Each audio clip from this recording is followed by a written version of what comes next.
I was sitting in my car outside Marlowe's on Main Street when the text came through. The restaurant had already set the table. Candles, cloth napkins, a tiny card that said, "Happy Birthday," in silver script. 4 chairs. I'd reserved them 2 weeks ago. Nobody was coming, and I'd known since noon, but the confirmation still hit different when it arrived on my phone at 5:47 p.m. My mother's name. Her message. "We didn't forget, Sabrina, we just didn't see the point. We're better off without you. Don't contact us again." Right below it, a notification. Megan liked a message. My sister, my own sister, tapped a thumbs up on the cruelest thing our mother had ever written to me. What none of them seemed to remember was that every dollar they'd spent that month came from an account with my name on it, and I was about to remember that too. Welcome back to Hidden Family Revenge. I'm Sabrina, 32, a bookkeeper in a small Virginia town. I managed the family trust my grandmother built, 4 storefronts on Main Street that kept everyone fed. My mother, my sister, my stepfather. They all lived off that money. And on my birthday, when I reached out because not a single one of them remembered, my mom texted back something I'll never unsee. Drop a comment and be sure to subscribe. Bridgewell sits in the Shenandoah Valley about 40 minutes west of Charlottesville. Population 9,000 and change. 1 stoplight on Main, a Dollar General on Route 11, and 4 commercial storefronts between the post office and the Baptist church that my grandmother June Nolan owned outright by the time she turned 70. I grew up walking past those buildings every morning before school. The barber shop, the gift shop, the insurance office, the coffee place on the corner. Grandma June started with a fabric store in 1983. A single storefront, 2 sewing machines in the window, bolts of cotton stacked to the ceiling. She saved. She bought the unit next door when the shoe repair closed. Then the one past that. By 2010, she owned the whole strip, leased all 4 to local businesses, and collected rent checks like clockwork on the 1st of every month. I learned to count on those checks. Literally, she taught me bookkeeping at her kitchen table when I was 14, walking me through the ledger she kept in a green spiral notebook. Column A, income. Column B, expenses. Column C, what's left. "You keep column C healthy," she said, "and the building keeps standing." I took that lesson into my career. Harrison and Webb Accounting hired me straight out of community college, and 11 years later I still worked there. Filing returns, reconciling ledgers, tracking every decimal. Quiet work. Invisible work. The kind of work nobody thinks about until something goes wrong.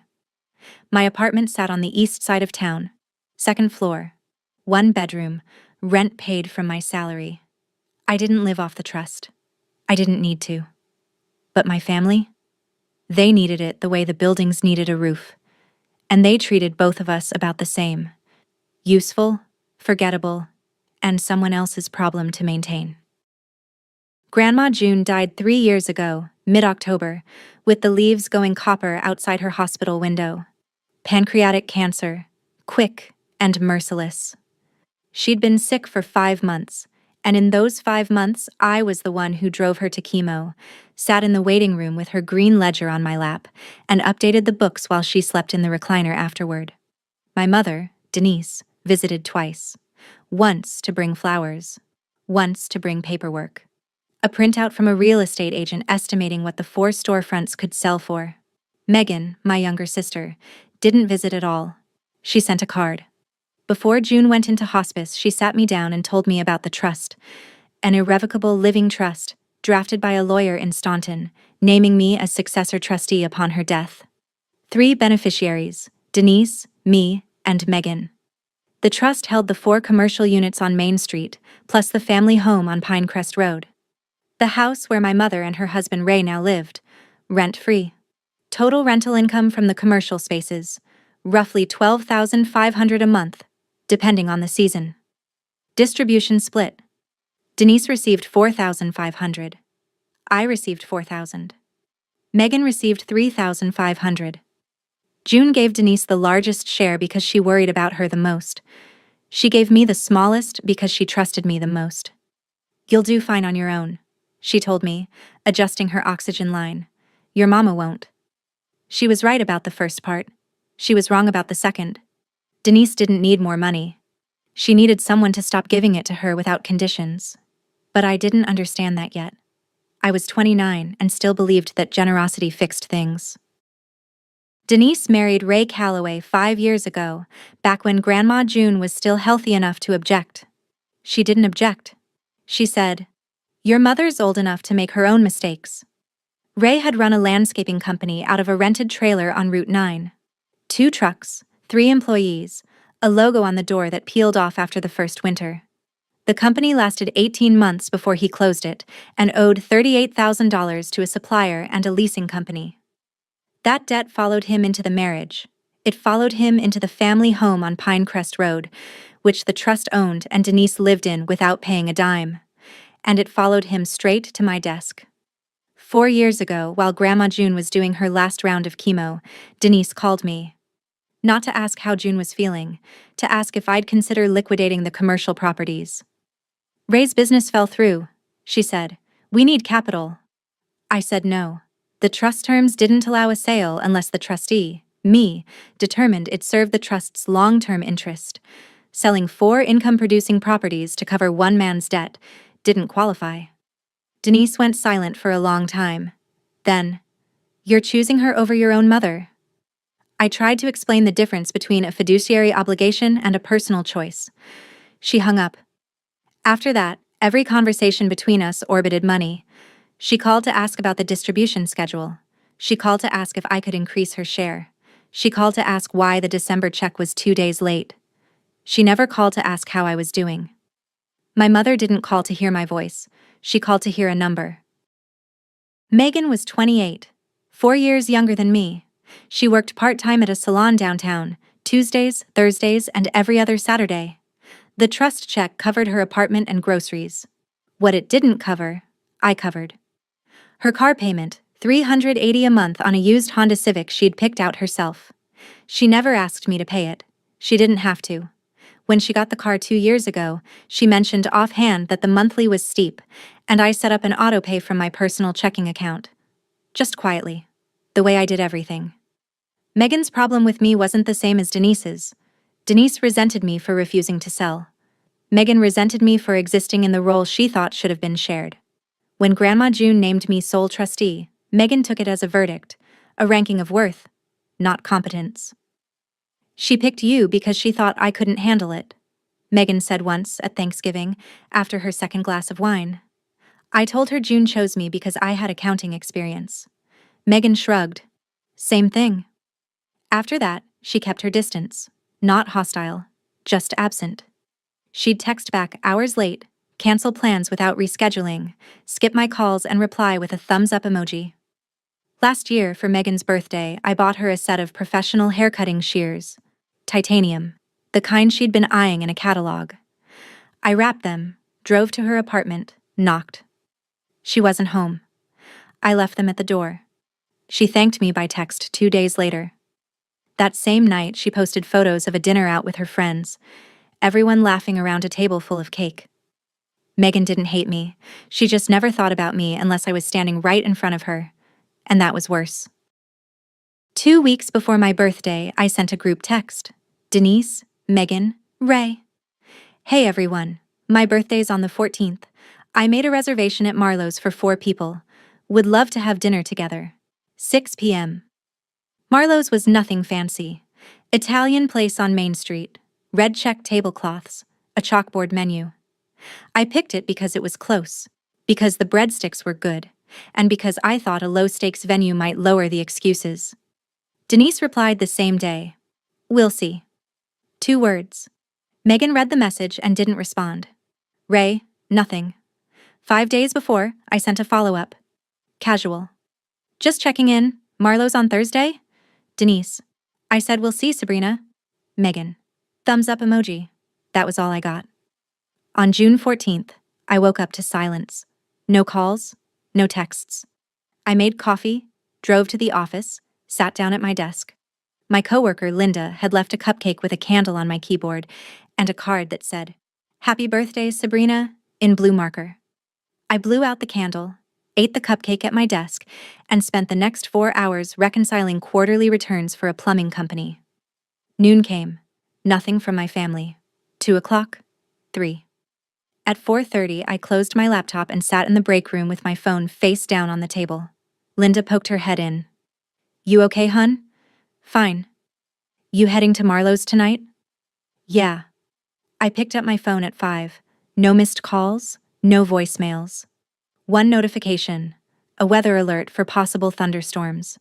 I drove to Main Street, parked, and sat in my car with the engine off. The hostess had already lit the candles at my table. Through the window, 4 place settings, 4 empty chairs. At 5:43, I picked up my phone and typed something I told myself I wouldn't. Group text. I know everyone's busy. I just wanted to say it would have meant a lot to hear from you today. Happy birthday to me, I guess. I put the phone on the passenger seat and stared at the restaurant. A couple walked in. A family of 5. A teenager on her phone. Marlowe's filled up around me while my table sat empty. 20 minutes. No response. Then a gray bubble appeared. My mother. I watched the dots pulse. The message arrived at 6:02 p.m. We didn't forget, Sabrina. We just didn't see the point. You control the money and you control everything else. We're better off without you. Don't contact us again. I read it once. Then again. The caps. The period at the end. Every word deliberate, every letter punched in. My phone buzzed again, not a reply. A notification. Megan liked a message. My younger sister, who I'd been paying a car note for without her knowing, whose trust check I mailed on the 1st of every month, whose birthday shears I'd left on a doorstep. She read what our mother wrote and she pressed a button that said yes. I looked through the restaurant window. The hostess was clearing my table. She blew out the candles and folded the napkins flat. I sat in the parking lot for a long time after that. I didn't cancel the reservation. I didn't call anyone. I sat with the engine off and the windows down and listened to the sound of other people's families laughing inside a building my grandmother built. 3 years of mailing checks on time. 3 years of driving to properties on Saturday mornings. 3 years of calling Denise first on Mother's Day, of covering Megan's car note, of filing taxes that kept their lights on, and every year the calls got shorter, the visits got rarer, and the only time anyone dialed my number was when the distribution was a day late. I'd told myself it was temporary. I'd told myself they'd come around. I'd told myself that family was the kind of investment that paid back slow. Sitting in that parking lot, watching a hostess fold napkins over a table I'd reserved for people who never intended to come, I stopped telling myself anything. Something behind my ribs didn't break. It locked, like a deadbolt finding the frame. I went inside, alone. The hostess looked at me with that soft face people make when they understand more than you've told them. She sat me at a two-top near the window. I ordered the chicken parmesan, a glass of the house red, and a side of the breadsticks I'd planned to share with people who weren't there. I ate slowly, tipped 40%, told the hostess the meal was lovely because it was, and because I wasn't going to let them take that from me too. I drove back to my apartment, locked the door, and opened my laptop. For 3 years, the trust binder had lived on the second shelf of my bookcase, a thick 3-ring with color-coded tabs I'd organized during my first month as trustee. Income, expenses, distributions, legal. I'd referenced it hundreds of times for numbers. I'd never read it for language. That night, I pulled it down and turned to Section 4. Section 4.7, B, specifically. The trustee may, at her sole discretion, temporarily suspend or adjust discretionary distributions to any beneficiary whose conduct the trustee reasonably determines to be materially adverse to the purposes of the trust or to the trustee's ability to fulfill her fiduciary duties. I read it again. Then I opened my phone and looked at my mother's text. Don't contact us again. A beneficiary instructing the trustee to cease communication. In writing. Saved on a server somewhere, time-stamped, permanent. I'd spent 3 years treating the trust like a chore.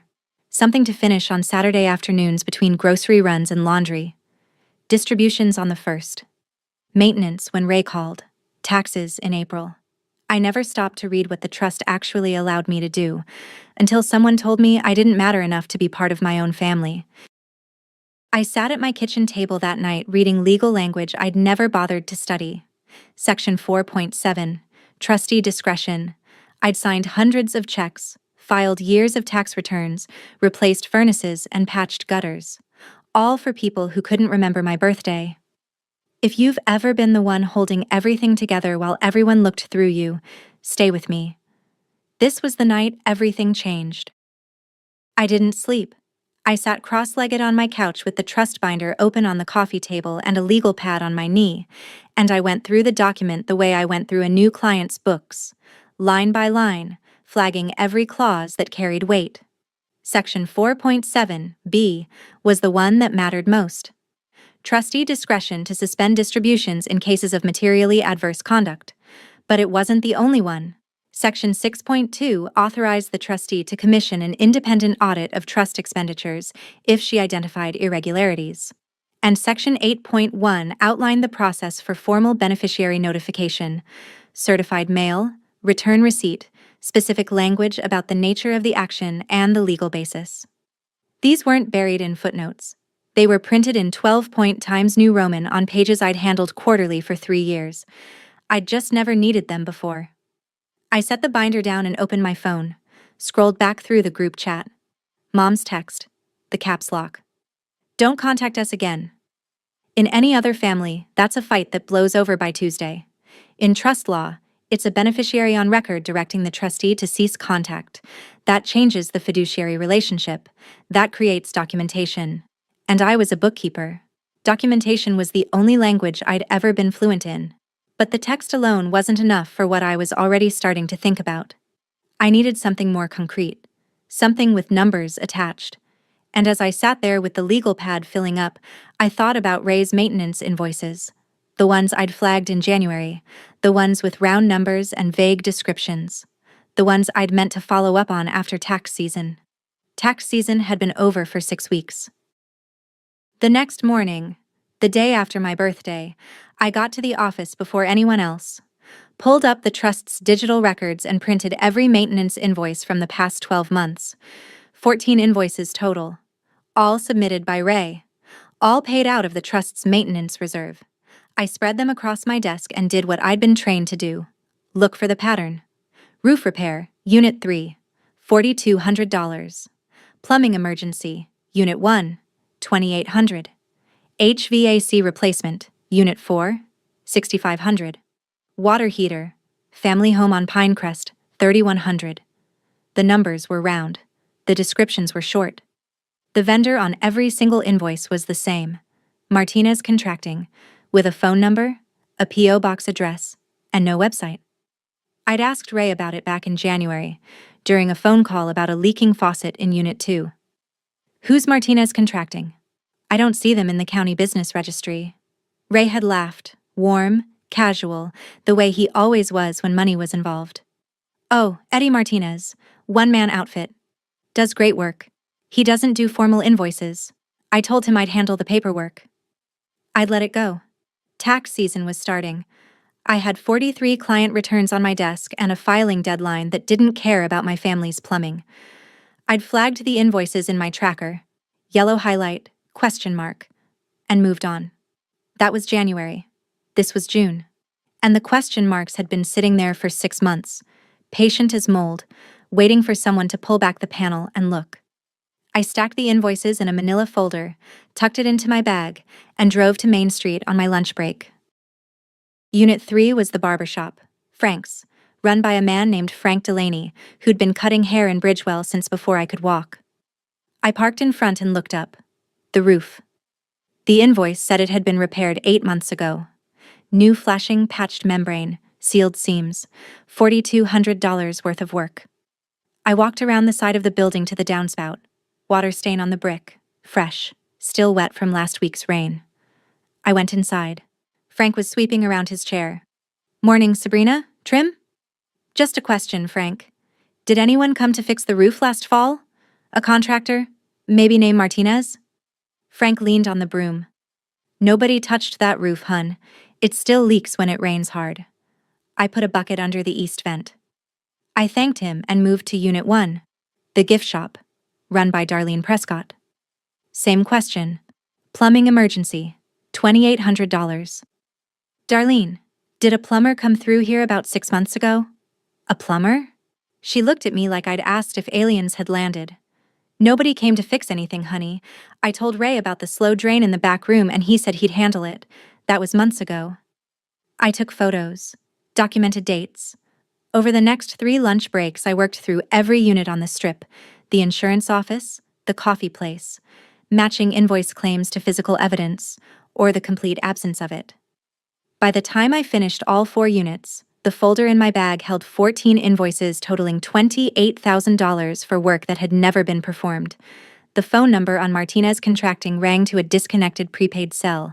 The P.O. box didn't exist in the county postal database, and Megan's birthday was in 2 weeks. I found Ellen Garrity through the Virginia State Bar's lawyer referral directory. Estate and Trust Law. Office in Augusta County, 25 minutes east. I called Tuesday morning and had a consultation by Thursday afternoon. Her office was the second floor of a converted Victorian on Beverly Street in Staunton. Bookshelves floor to ceiling, a desk buried in case files, a mug that said, "In Trust We Trust," that I suspected was a gift from a client who thought it was funnier than it was. I brought everything. The trust document, the invoices, the photos, the text messages. She read through the materials the way I read through ledgers, slowly, marking pages with yellow tabs, making small sounds that could have meant anything. When she finished, she set the binder down and looked at me over her reading glasses. Section 4.7 gives you broad discretion. The invoices establish financial misconduct. That alone is your strongest ground for a temporary suspension of distributions pending review. The text messages add a secondary basis. Documented hostile conduct that could impair your ability to fulfill your fiduciary duties. She paused. Together, they make your case straightforward. I don't want to punish them, I said. I want to stop enabling something I should have caught earlier. That's a healthy distinction. She pulled out a legal pad. But I should tell you. If you knew about the invoices and kept distributing, you'd be exposed to personal liability. You have an obligation to act. I sat with that for a moment. 3 years of signing checks, mailing envelopes, paying Megan's car note. 3 years of treating the trust like a favor I owed my family instead of a legal instrument I was responsible for. Ellen didn't tell me I had the right to be angry. She told me I had the obligation to act. Those are different things. The second one was harder to ignore. On the drive home, I passed the Italian place on Oak Street where Megan was planning her birthday dinner. I slowed down. Through the window, I could see the long table near the back, the one they always set up for parties. White tablecloth, candle holders, room for 8, maybe 10. I pulled into the lot and sat there with the engine idling. The manila folder was on the passenger seat. 14 invoices, $28,000 in phantom repairs. All I had to do was show up on Saturday, sit down between Denise and Ray, order a glass of wine, and spread those invoices across the breadsticks. Denise would see the numbers. Megan would see the numbers. Every person at that table would watch Ray Calloway try to explain why a contractor who didn't exist had been paid for work that never happened. I drove to the thrift store on Route 11 and bought a gray blazer for $9, something professional enough for a confrontation. I hung it in the back seat, drove home, and set the folder on my kitchen counter next to the trust binder. For 3 days, the blazer hung in my car like a costume waiting for its cue. I'd look at it in the rearview mirror on my way to work and imagine the scene. The moment I'd place the first invoice on the table, the way Ray's face would change, the silence that would follow. It felt satisfying in my head. Clean. Justified. But something kept pulling at me. A question I couldn't file away under any column. If I walked into Megan's birthday party with a folder full of fraud, who exactly was I performing for? The tenants? The trust? Or the version of myself that wanted my family to feel as small as they'd made me feel? The quarterly trust inspection was scheduled for the following Wednesday. As trustee, I was required to physically check the family home on Pinecrest Road, part of maintaining the trust's real property. Denise and Ray were out when I arrived. Their car wasn't in the driveway. I used my trustee key, walked through the main floor, checked the windows, the water heater, the smoke detectors, then the basement. The furnace needed a filter change. I noted it on my clipboard. In the far corner, behind the Christmas boxes and a folding table, I found a cardboard box I hadn't seen before.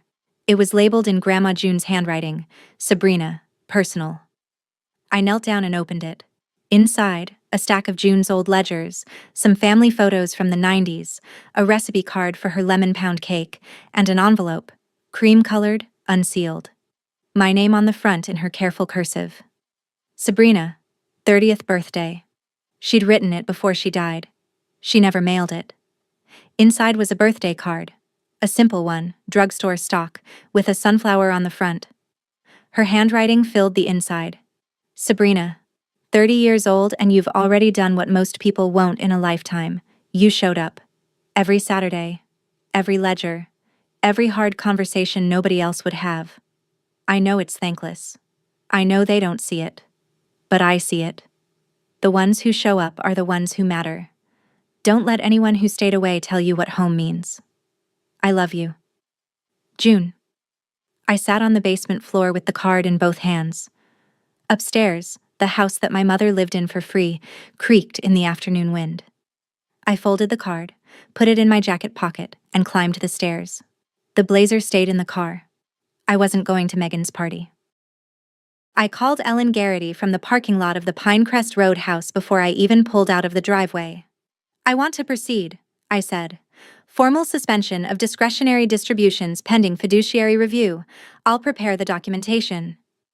Ellen walked me through the steps. First, a written summary of the hostile conduct with screenshots of the text messages.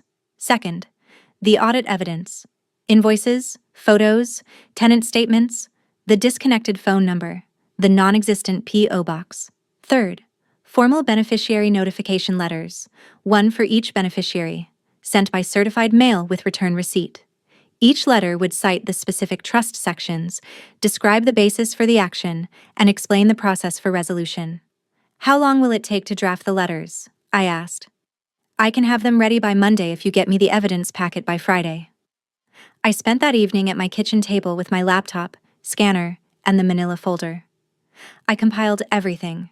14 scanned invoices, 6 photographs, 2 signed tenant statements, 1 printout of the group text exchange.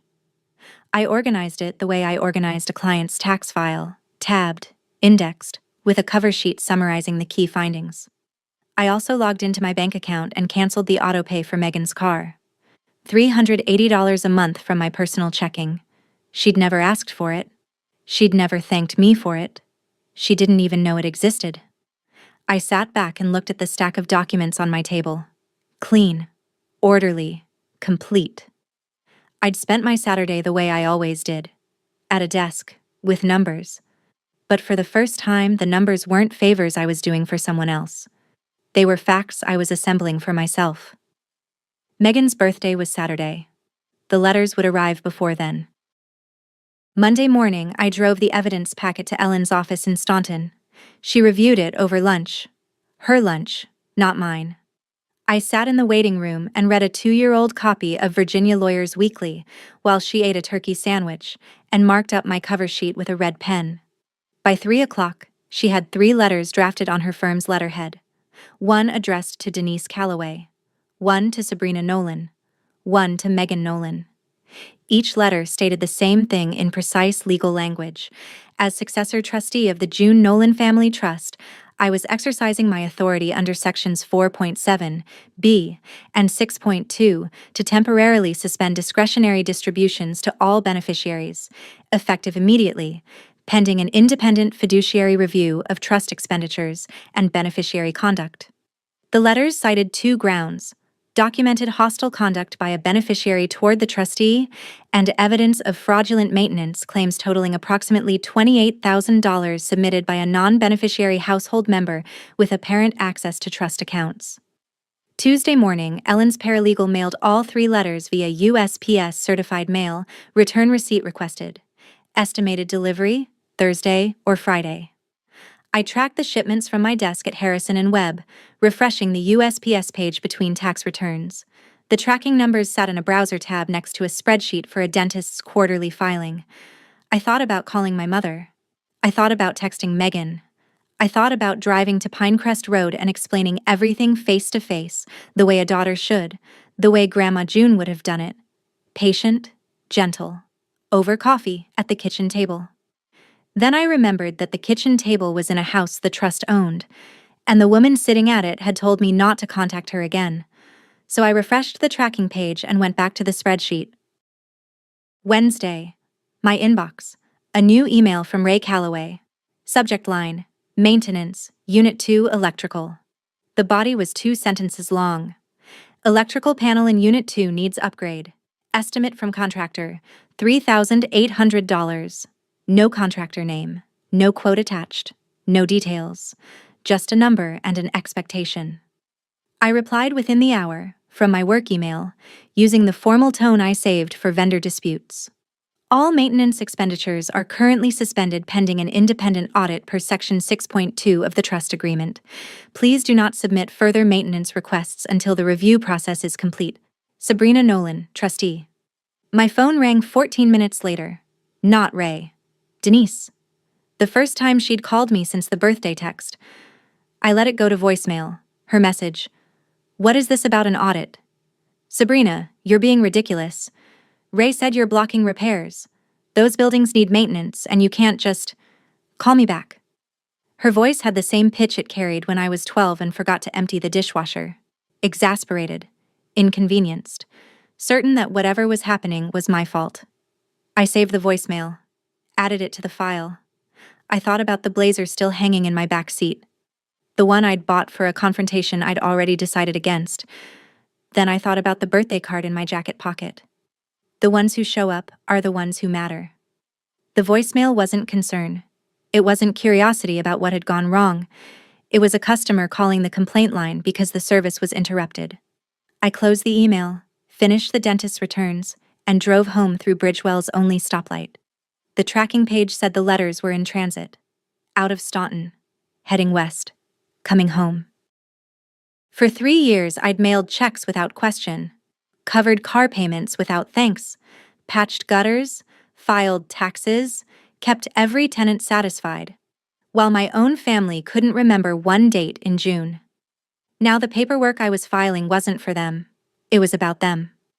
If you've ever wondered what happens when the quiet one finally reads the fine print, keep watching. Thursday. USPS tracking, 10:47 a.m. Delivered. Signed by R. Calloway. All 3 letters. Ray had signed for his wife's mail, his stepdaughter's mail, and his own household's mail in one trip to the mailbox. I imagined him standing at the end of the driveway on Pinecrest Road, flipping through 3 identical envelopes from a law office in Staunton, the return address printed in clean serif font. I imagined him opening the first one, reading the words, suspension of discretionary distributions, and fraudulent maintenance claims.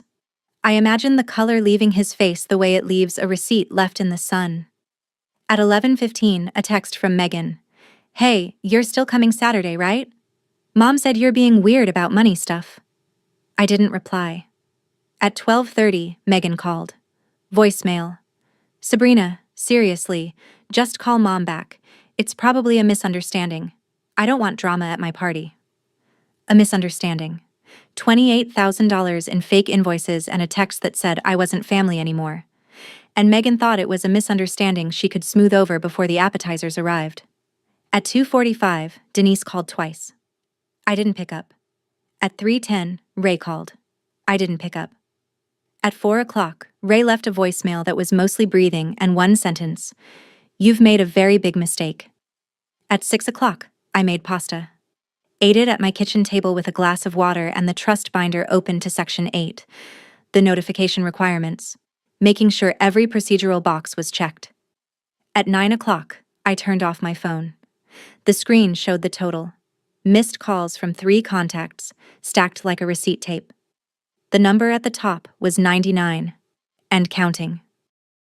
Friday morning, I turned my phone back on. The voicemails had piled up overnight like snow against a door. Ray, twice. The first one threatening, the second one pleading. Sabrina, I can explain the invoices. It's not what it looks like. Call me. Denise, 3 times. escalating from annoyed to panicked to something I'd never heard in her voice before. Fear. Your grandmother would be ashamed of you. You are tearing this family apart over nothing. Those checks are our livelihood, Sabrina. Megan, once, late. Are you serious right now? My birthday is tomorrow. Can you at least call Mom so she stops crying? I listened to each voicemail once, made notes on my legal pad, and saved them to the file. Then I got dressed and went to work. At Harrison and Webb, I filed a quarterly extension for a small construction company and processed payroll for a veterinary clinic. Nobody at the office knew what was happening. Linda asked if I'd had a nice birthday dinner. I told her the chicken parmesan was excellent. At lunch, I checked my email. One from Ellen Garrity. Received a call from Denise Calloway this morning. She asked me to explain what's happening. I provided a neutral summary per procedure. Fiduciary review initiated. Distribution suspended pending audit. Timeline estimated at 2 to 4 weeks. She asked about the fraud allegation. I confirmed that evidence of irregular maintenance expenditures had been identified. She did not seem aware of the specifics. Denise didn't know about the fake invoices. She knew the money had stopped. She knew a lawyer was involved. But she didn't know that the man sleeping next to her had been siphoning trust funds through a ghost contractor for a year and a half. That conversation was going to happen tonight. And I wasn't going to be the one having it. Friday evening, 7:40 p.m. doorbell. I looked through the peephole. Ray. Alone. He was wearing a polo shirt tucked into khakis, like he'd dressed for a meeting he hadn't been invited to. His jaw was set. His hands were clenched at his sides. I opened the door but kept the chain on. 4 inches of space between us. Sabrina. Ray. You need to fix this. Now. Your mother is upstairs having a panic attack because some lawyer she's never heard of is telling her the money's gone. The money's not gone, Ray. It's suspended. The letter explains the process. Process. He said it the way someone says a word they've never used before. This is a family matter, not a courtroom. You submitted $28,000 in invoices for repairs that never happened. I said it the way I said numbers at work, flat, precise, decimal accurate. That's not a family matter. That's fraud. The space behind his eyes went blank. His mouth opened. Closed. Opened again. Those were legitimate expenses. I hired Martinez Contracting. The phone number is disconnected. The P.O. box doesn't exist. Unit 3's roof still leaks. Frank Delaney told me nobody touched it. He took a step back. The porch light caught the sweat on his forehead. Darlene in the gift shop confirmed the same thing. No plumber. No HVAC tech. Nobody came. You're twisting. Good night, Ray. I closed the door. Deadbolt. Chain. I stood in my hallway and listened. He didn't knock again. He didn't shout. He stood on my porch and breathed, loud enough for me to hear through the wood. Then his boots on the stairs, his truck door, the engine, the sound of Pinecrest Road pulling him back toward a house he didn't own and a wife who was about to find out why. Saturday morning, Megan's birthday. I woke up to a text from her, sent at 11:48 the night before. Mom and Ray are screaming at each other. What did you do? I sat on the edge of my bed and read it twice. Then I typed back, the first message I'd sent to anyone in my family since the birthday text. I didn't do anything, Megan. I found what Ray did. I could picture it. The family home on Pinecrest Road, 11 o'clock at night. Denise standing in the kitchen with the lawyer's letter in one hand, Ray backed against the counter. What invoices, Ray? It's a misunderstanding. $28,000 isn't a misunderstanding. I didn't have to be there to hear it. I'd watched my mother argue for 32 years. When she was frightened, her voice climbed. When she was cornered, she threw things. Not objects, just words, sharp ones, aimed at whatever was closest. This time, for the first time, the closest target wasn't me. Ellen forwarded me a note midday. No further contact from any party this morning. Audit engagement letter signed with independent CPA. Review begins Monday. The audit would take about a week. The independent CPA, a colleague of Ellen's who specialized in trust accounting, would examine every maintenance expenditure against physical evidence. Until then, distribution stayed frozen. I spent the rest of Saturday cleaning my apartment. Laundry, dishes, scrubbing the bathroom tile with a brush that was too old to be effective but too reliable to replace. At 3 p.m. I texted Megan. "Happy birthday, Megan. I hope it's a good one." She didn't reply until 10 p.m. Just a flat text. It wasn't. She called an hour later. I picked up. Her voice was tight, the way fabric sounds when you pull it past the point of stretch. Nobody talked about anything except the money. Mom cried in the bathroom before the appetizers came out. Ray sat there and smiled at everyone like nothing was wrong, and then left after the main course without saying goodbye. My friend Kayla asked if everything was all right, and I said yes, and she didn't believe me. There was a chair at the table with nobody in it. She paused. "Your chair." I leaned against my kitchen counter and listened. "It was the worst birthday I've ever had," she said. I was quiet for a few seconds. "I'm sorry your birthday was ruined." "Are you, though?" Longer pause. "Yes. I know what a ruined birthday feels like." The line went dead. She didn't say goodbye. She didn't need to. That call lasted a handful of seconds, barely long enough for either of us to breathe between sentences. But it was the closest thing to a real conversation I'd had with my sister in years. She'd said more honest words to me in those seconds than in the last 12 months of thumbs-up emojis and canceled plans. And the honest thing she'd said was, the empty chair mattered. My chair mattered. Not the money, not the invoices. The chair. I stood in my kitchen for a long time after she hung up, looking at the trust binder on my table, the legal pad, the evidence folder. All of it had numbers. None of it had the one number I actually wanted. The number of people in my family who would have come to Marlowe's if there was no trust. No money. No $12,500 a month. Just me and breadsticks and a candle, and a... The following Tuesday, Ray sent me an email. Long, formal, clearly dictated into his phone and never proofread. Subject line, legal notice. The body accused me of unlawful withholding of family assets, financial abuse of a senior citizen. Denise was 56, which didn't qualify as senior under any Virginia statute I could find, and intentional infliction of emotional distress. He claimed to be retaining a lawyer and warned me that all further communication will go through my legal counsel. I forwarded it to Ellen. She called me back in 15 minutes. "He has no standing.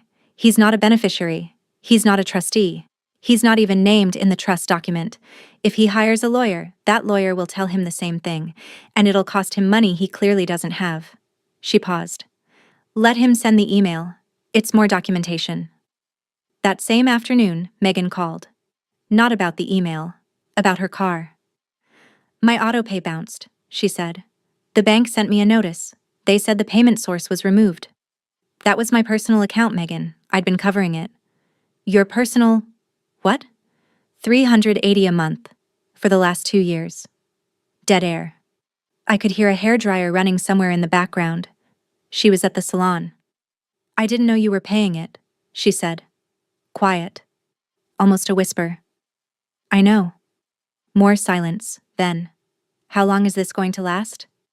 "That depends on what the audit finds." She hung up. No thank you. No apology. But no anger either. Just the specific kind of silence that happens when someone realizes the floor they've been standing on was built by someone they forgot to look down and notice. The independent audit took 8 days. Ellen's CPA colleague, a woman named Patricia Wynn, who wore reading glasses on a chain and spoke in complete paragraphs, went through 18 months of maintenance records. She cross-referenced invoices against property inspections, contractor registries, and bank deposits. Her report arrived on Thursday morning as a PDF attachment to an email from Ellen, and I read it at my desk at Harrison & Webb with my office door closed for the first time since I'd started working there. The findings were worse than I'd estimated. Ray had submitted not 14 but 23 fraudulent invoices over 18 months, totaling $42,300. The additional invoices predated my 12-month review. They'd started 6 months before Grandma June even died, when June was still technically the trustee, but was too sick to review expenditures. Ray had volunteered to handle maintenance paperwork during her chemo months, and June, exhausted, medicated, trusting her daughter's husband, had signed off on whatever he put in front of her without cross-checking. I hadn't seen those early invoices until Patricia pulled the full ledger. They'd been filed in a folder June kept at the house, separate from the binder she gave me. Ray had started the scheme while my grandmother was in chemo. Patricia's conclusion, stated in the dry language of forensic accounting, the expenditures described in the above invoices are unsupported by physical evidence, independent verification, or legitimate contractor documentation.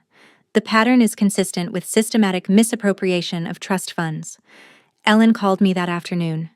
You have options: criminal referral to the county attorney, civil action for recovery, removal of Denise as beneficiary for failure to prevent household fraud, or restructuring with safeguards. I chose restructuring. No police. Not yet. No removal. I wanted the money recovered and the system fixed. I wanted a property management company handling maintenance so Ray could never submit another invoice. I wanted annual audits and written request protocols, and a formally activated hostile conduct clause. I didn't want to destroy my family. I wanted them to understand that the person they'd been dismissing was the only reason their lights were still on. Ellen drafted the restructured trust administration terms. New letters went out. Again by certified mail, again to all 3 beneficiaries. The terms were clear.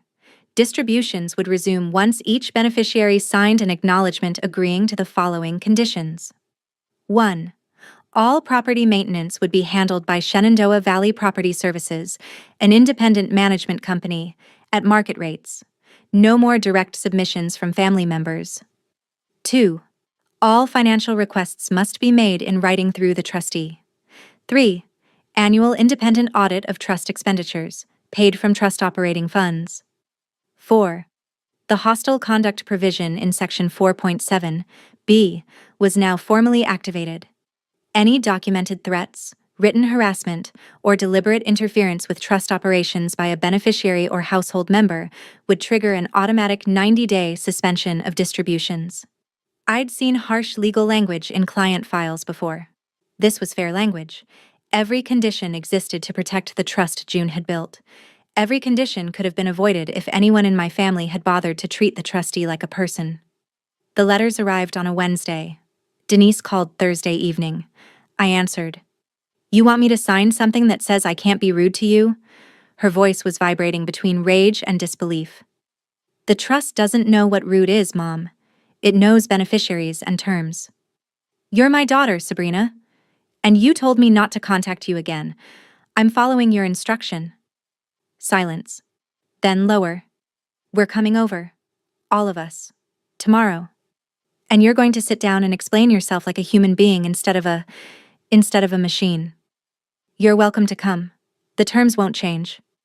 She hung up. I set my phone on the counter and looked at the porch light through my kitchen window. I made sure it was on. Then I set a pot of coffee for the morning, because tomorrow was going to be long. Sunday, 2:15 in the afternoon. I was sitting at my kitchen table with the trust binder, a highlighter, and a glass of water when I heard the car doors. 2. No. 3.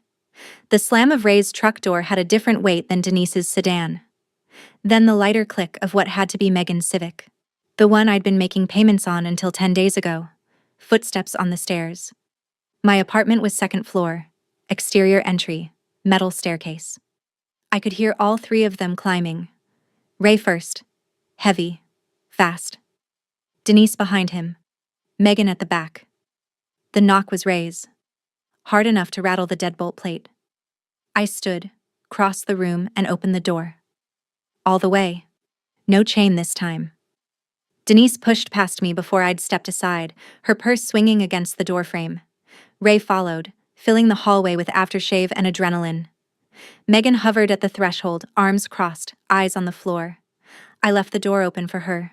She came in last and stood near the kitchen doorway like a guest who hadn't been invited. My apartment was small.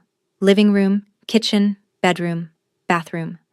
All of them crammed into the kitchen without planning to, drawn to the table where the trust binder sat open next to a stack of color-coded folders. 3 years of my weekends were on that table. Denise stood at the head of it, not sitting, commanding. Sit down, she said. I stayed where I was, by the counter, arms at my sides. This is my home, Mom. I'll stand. Ray was pacing behind her, back and forth between the stove and the fridge, his jaw working like he was chewing on something he couldn't swallow. Megan pressed herself against the doorframe and said nothing. Denise started. You've torn this family apart over a birthday text. Over a text message, Sabrina. I shook my head. This isn't about a text message. This is about $42,000 in invoices for work that was never done. Denise blinked. 42? The independent audit came back. 18 months of fraudulent maintenance claims. All submitted by Ray. All paid from the trust. Those were real repairs. Ray stopped pacing and turned to face me. I hired people? Martinez Contracting, I said. The phone number on every invoice is a disconnected prepaid cell. The mailing address is a P.O. box that doesn't exist in the county postal database. I drove to every property, Ray. Unit 3's roof still leaks. Frank Delaney told me nobody's touched it. Unit 1's plumbing. Darlene said nobody came. No plumber. No HVAC technician. Not once in 18 months. The kitchen was quiet enough to hear the refrigerator compressor cycle on. Ray's mouth opened. Closed. His face went through 3 expressions in under 2 seconds. Defiance, calculation, and something that looked like a man watching the floor give way beneath him.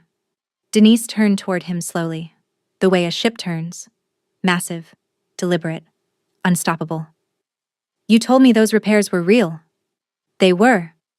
The roof still leaks, Ray. She said it flat. Final. Like reading a verdict off an index card. Megan, from the doorway. Oh my God. I reached into my jacket pocket and felt the edge of Grandma June's birthday card. Smooth, folded, warm from my body heat.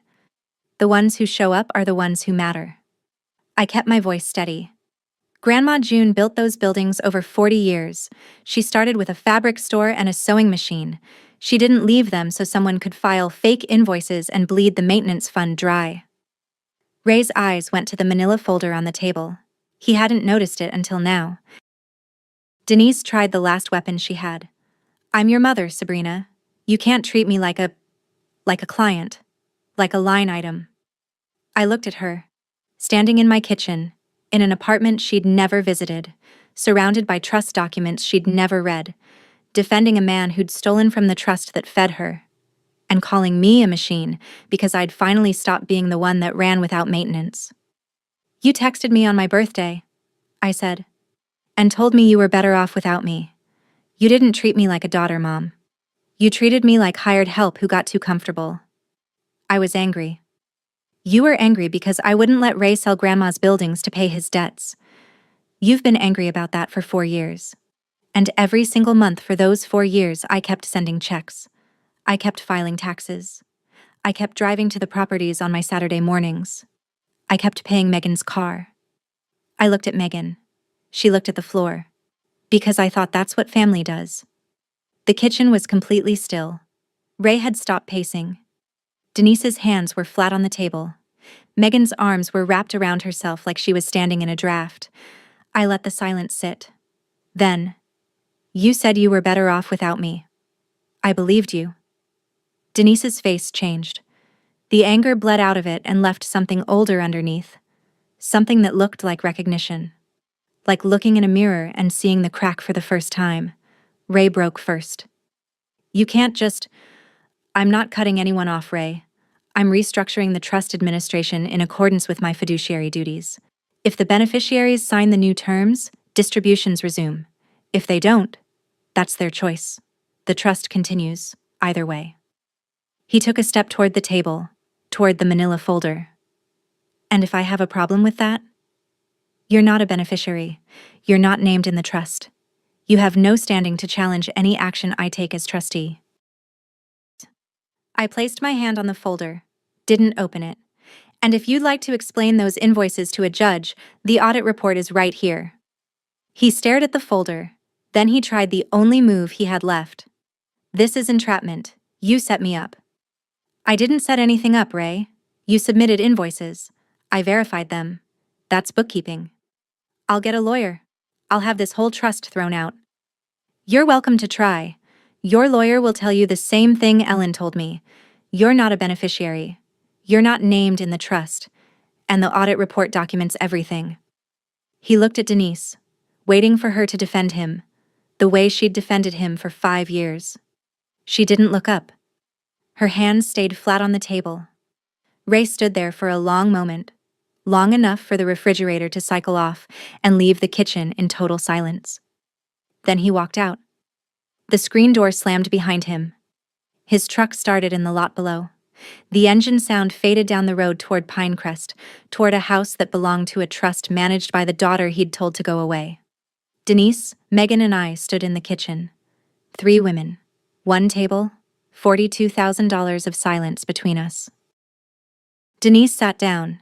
She didn't ask. She pulled out the chair at the head of my kitchen table, the chair where I usually sat, and lowered herself into it like the bones in her legs had decided, independently, that standing was no longer an option. She put her hands on the table, looked at the trust binder, the color-coded tabs, the folders, the spreadsheets printed on both sides to save paper. I didn't know about the invoices, she said. Low. Not to me, to the table. I believe you, I said. He told me he was taking care of things, the buildings, the maintenance. He said it was handled. He was taking care of himself, Mom. She was quiet for a while. Through the window, the sun was dropping behind the western ridge, the way it does in the valley in late June. Slow, golden, reluctant. Your grandmother chose you because she knew, Denise said. She knew I wasn't strong enough to do what you did. She chose me because I showed up. That's all. Denise looked at the documents. Really looked. For the first time in 3 years, she saw the evidence of what being trustee actually meant. The Saturday mornings, the spreadsheets, the vendor calls, the tenant complaints, the taxes, the audits. All of it spread across a kitchen table in a 1-bedroom apartment she'd never once visited. I'll sign, she said. I nodded. No embrace, no dramatic forgiveness, no tearful reconciliation. She borrowed a pen from the cup next to my laptop, a blue ballpoint with the Harrison and Webb logo. She signed the acknowledgement form on page 3, initialed the conditions on page 4, and set the pen down. It was the most honest thing my mother had done in 4 years, and it happened at a table she'd never bothered to find before. 3 days later, Megan called. Not a text, a call. Can I come over? She arrived 20 minutes later with a paper bag from the bakery on Main Street, 2 coffees and a blueberry muffin she set on my counter without explanation. She sat on my couch, fidgeted with the seam of a throw pillow, looked at the wall, the window, the bookshelf, everywhere except at me. I need to tell you about the message, she said. The like. I sat across from her in the second-hand armchair and waited. Ray was standing behind Mom when she typed it. He'd been drinking. Not drunk, just enough to make him loud. He told Mom what to say. And then he looked at me and said, if I didn't side with Mom, he'd tell her to cut my distribution. He said he could make that happen. And you believed him. I was scared, Sabrina. I was alone, I said. On my birthday, sitting in a parking lot outside a restaurant where nobody came, and you pressed a button. She started to cry. Not loud. The quiet kind, where the tears fall and the person doesn't wipe them because wiping would mean admitting they're there. I know, she whispered. I know what I did. I sat with that for a moment. The apartment was quiet except for the refrigerator and the sound of June traffic through the open window. I'm not closing the door on you, Megan, but I'm not opening it any wider than this. You have to show up. Consistently. Not just when you need something fixed. She nodded. Stood up. At the door, she turned. I didn't know you were paying my car. I know. She walked down the stairs. I watched from the window. She sat in her Civic for a long time before she started the engine. When she finally pulled away, she left the muffin on my counter. I ate it for breakfast the next morning. It was good. 1 month later, distributions resumed. Shenandoah Valley Property Services took over maintenance for all 4 commercial units. Their first real invoice, a legitimate roof repair on Unit 3, came in at $2,100, half of what Ray had claimed for work that never happened. The leak stopped. Frank Delaney sent me a text. Roof's fixed. About time. Thanks, Sabrina. Denise's monthly distribution adjusted to $3,800. $700 redirected each month toward recovering the $42,000 Ray had taken. She'd signed the repayment schedule herself, part of the restructured terms Ellen drafted. The alternative was a civil suit against Ray that would have dragged the trust through court for years. Denise chose the deduction. At that rate, recovery would take 5 years. Ellen said we could pursue civil action to accelerate it, but I told her to leave it. 5 years of smaller checks was a reminder Denise would live with every first of the month. Ray moved out of the Pinecrest house in mid-July. Denise didn't fight it. She didn't file for divorce immediately. Just separation. Filed through a lawyer she found on her own. Paid from her distribution. I didn't ask questions. It wasn't my business anymore. Megan signed her acknowledgement form the same week Denise did. She started paying her own car note. She also started calling me on Sundays. Short calls, 5 minutes, sometimes less. How's work? Fine, you? Fine. That was enough for now. I drove past the 4 storefronts on a Saturday morning, the way I always did. New awning on Unit 3. Fresh paint on the gift shop door. The coffee place had added a bench out front, and someone had left a paperback on it. Bridgewell looked the same as it always had. Quiet. Small. Held together by people who showed up every day without expecting applause. I parked, walked the strip, checked the gutters. Then I went home. Grandma June's birthday card was pinned to my corkboard. Next to my CPA certificate, 2 documents, both earned. Loyalty isn't a debt you pay with your dignity, and the people who only remember your name when the checks stop coming were never counting on you. They were counting on your silence. That text on my birthday, one short message that undid 3 years of silence, a thumbs up from my own sister. $42,000 in fake invoices for repairs that never happened. And one unmailed birthday card from a woman who saw it all coming. If you've ever been the one keeping everything together while everyone else looked right through you, share this with someone who needs to hear it. Subscribe and come back. This family's not the only one with a locked drawer.